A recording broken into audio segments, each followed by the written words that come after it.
Bonjour à tous, je m'appelle Derek, j'ai 19 ans. Tu sais, il y a des gens qui peuvent bouleverser ta vie, mais pas forcément en bien. Récemment, j'ai rencontré une personne comme ça, et elle a gâché mon amitié et ma relation avec ma famille. J'ai rencontré Maggie sur Tinder, elle m'aimait bien et nous avons commencé à discuter. Le courant est vite passé et nous nous sommes rencontrés pour de vrai. Maggie s'est avérée très sympa, elle a beaucoup voyagé et avait beaucoup d'histoires sympas à raconter. Mais ce que j'aimais le plus chez elle, c'était son esprit d'aventure. Toutes ces histoires sur la façon dont elle avait traversé les États-Unis en stop, ou comment elle avait voyagé en train sans argent. C'était palpitant, et ça m'a intrigué parce que je n'étais pas ce genre de personne et je n'aurais jamais eu le courage de tenter une seule de ces aventures. Mais j'aimais écouter ces histoires et m'imaginer à sa place. Comme si j'étais dans un film. Et quand j'étais avec elle, je me sentais plus courageux. Il y avait un festival de musique dans notre ville. Nous n'avions pas assez d'argent pour acheter des billets, mais Maggie a dit qu'on pouvait facilement avoir les meilleures places gratuitement, car elle avait déjà un plan. Nous avons fait le tour de la zone du festival en marchant. Bientôt, Maggie a dit qu'on était arrivé, et j'ai vu qu'à cet endroit, on pouvait facilement se glisser sous la clôture. Et c'est ce qu'on a fait, puis on a rapidement couru vers la scène pour se fondre dans la foule. Nous étions si heureux d'avoir réussi à le faire que nous avons dansé toute la nuit. Je me sentais comme une rockstar. Bientôt, le concert a pris fin et on s'est dirigé vers la sortie. Mais là, les agents de sécurité ont remarqué que nous n'avions pas les bracelets d'accès. Ils ont essayé de nous arrêter, mais Maggie a attrapé mon bras et on s'est mis à courir aussi vite que possible. C'était dingue. Je pensais qu'on allait être pris et qu'on aurait des ennuis. Mais tout s'est bien passé et on a réussi à les perdre. Un jour, j'ai décidé de présenter Maggie à mes parents. On est allé se promener, on s'est bien amusé, tout était parfait. Mais quand mon meilleur ami de la fac, Michael, est arrivé, une certaine gêne est apparue. Il était très surpris de voir ma petite amie. Il s'est avéré qu'ils se connaissaient déjà et apparemment, ils ne s'entendaient pas. Toute la soirée, ils se sont évités et sont restés silencieux. Le lendemain, je voulais demander à Michael pourquoi il avait agi si bizarrement, mais finalement, il m'a donné encore plus de doutes. Il m'a dit que je ne devais pas sortir avec Maggie, parce qu'il savait qu'elle était folle.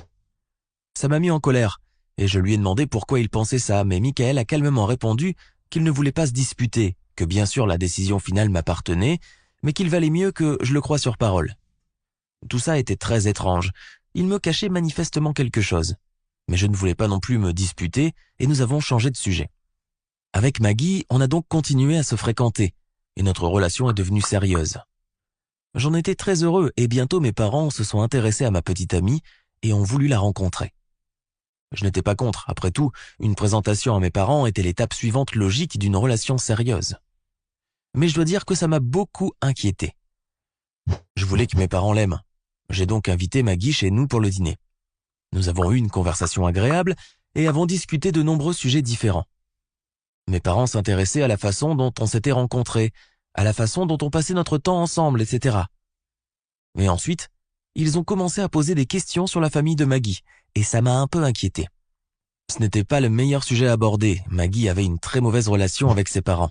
Ils la traitaient mal et c'est la raison pour laquelle elle voyageait constamment à travers l'Amérique. Et qu'elle était constamment à court d'argent. Dernièrement, elle avait séjourné chez des amis parce qu'elle ne voulait pas rentrer chez elle, où personne ne l'attendait. Parler de ses parents l'énervait parce que c'était son point sensible. Maintenant, tu comprends pourquoi je redoutais ce moment. Maggie s'est retenue de son mieux, mais elle n'a pas pu éviter quelques mots durs à l'égard de ses parents. Comme tu peux l'imaginer, nous avons tous mangé notre dessert dans un silence gênant. Puis j'ai raccompagné Maggie chez elle et je suis retourné parler à mes parents. Malheureusement, ils n'aimaient pas du tout ma petite amie. Ils étaient convaincus que les problèmes dans sa relation avec ses parents étaient de sa faute, et ils ne voulaient pas que je sorte avec une fille qui traitait ses parents de la sorte.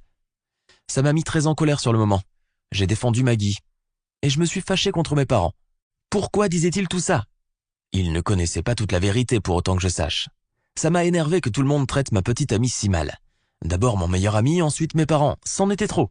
J'ai dit à mes parents que leur opinion n'affecterait pas ma décision et que je continuerais à sortir avec Maggie. Ensuite, je suis allé dans ma chambre et j'ai essayé de mettre les choses au point.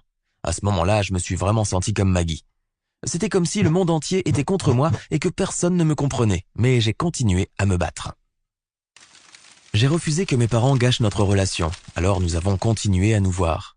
Mais bien sûr, cette attitude de notre entourage a fini par influer sur notre relation.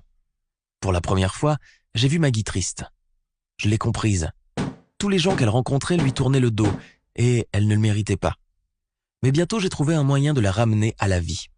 Mes parents partaient en vacances et ils s'absentaient pendant une semaine. Nous avions donc toute la maison pour nous et nous pouvions nous amuser comme des fous.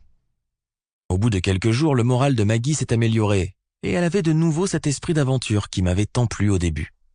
Un soir, nous étions en train de rouler en ville et Maggie a dit qu'elle avait toujours voulu apprendre à conduire. Puis je me suis dit, pourquoi ne pas réaliser le rêve de ma petite amie? On a rejoint un parking de supermarché vide et Maggie a pris le volant. Après un rapide briefing, elle s'est mise à conduire lentement.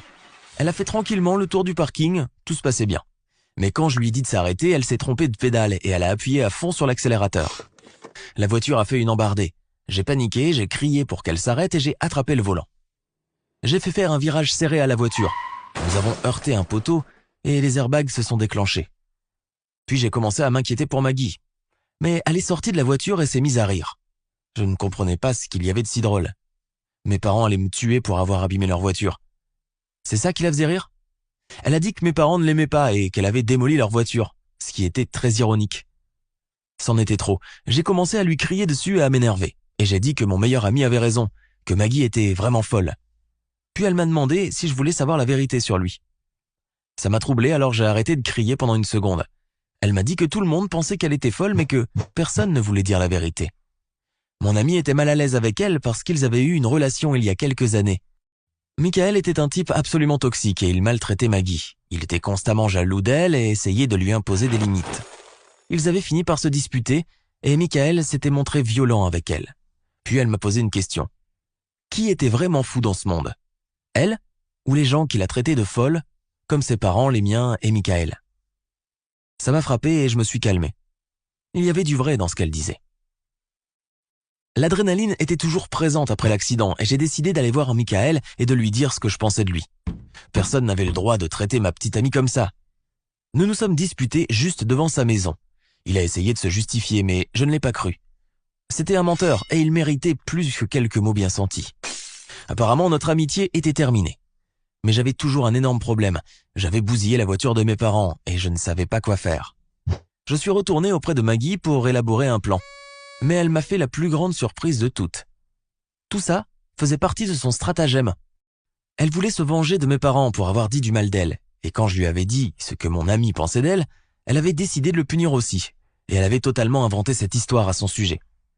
Ce n'était pas vrai.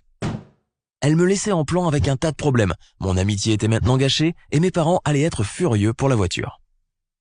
Elle était vraiment folle après tout. Et tout le monde m'avait prévenu, mais je n'avais voulu écouter personne. Michael avait raison. Le lendemain, je l'ai persuadé de m'écouter et je me suis excusé pour tout ce que j'avais dit. Il s'est avéré qu'ils étaient vraiment sortis ensemble et cela l'avait mis mal à l'aise de parler de Maggie. Mais ils n'avaient pas rompu comme elle me l'avait raconté. Michael s'était rendu compte qu'elle était folle au bout d'une semaine environ, puis il l'avait larguée. Et elle l'avait harcelée pendant un certain temps après ça. Je suis très heureux d'avoir un ami qui peut me pardonner mon erreur. Et je lui en suis très reconnaissant. J'aurais dû l'écouter dès le début. Et mes parents, ils avaient raison, eux aussi. Et j'ai été très ingrat avec eux. Maintenant, je dois gagner de l'argent et réparer la voiture pour me rattraper. Ce sont des gens sages. Et ils ont tout de suite vu que quelque chose clochait chez ma petite amie. En vérité, je ne suis même pas fâché contre Maggie, je suis juste désolé pour elle. Si l'histoire de ses parents est vraie, alors elle est traumatisée depuis son enfance et elle a besoin d'aide. Mais personne ne peut l'aider si elle ne le souhaite pas elle-même. Il est vraiment regrettable qu'à cause de son caractère indomptable, d'autres personnes, comme mon meilleur ami et mes parents, doivent souffrir. Voilà, c'était mon histoire. Merci de l'avoir écoutée jusqu'au bout. As-tu déjà fréquenté quelqu'un comme ça? As-tu réussi à voir que cette personne était folle?